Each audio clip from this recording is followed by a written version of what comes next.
मी सुभेदार तानाजी मालुसरे बोलतोय.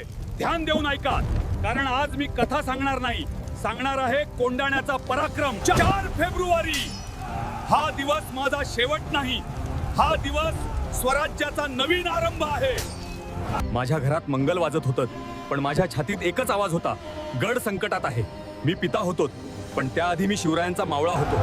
आधी लगीन कोंढण्याचं, मग माझ्या रायबाज. कोंढाणा अशक्य होता, पण स्वराज्यासाठी मागे फिरणं त्याहून अशक्य होतं.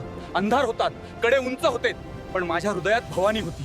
प्रत्येक पाऊल माझ्या मृत्यूकडे जात होतं, पण प्रत्येक श्वास स्वराज्याला जिवंत ठेवत होता. उदयभान माझ्या समोर उभा होता. वारावर वार झाले, रक्त वाहिलं, ढाल तुटली, हाताला ढाल केली आणि शेवटी. पण ऐका, मी महाराजांचा शब्द पडू दिला नाही.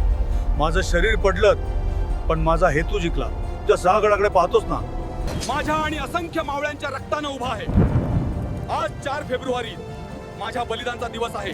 जर स्वराज्य जिवंत असेल तर समजा तानाजी अजूनही जिवंत आहे.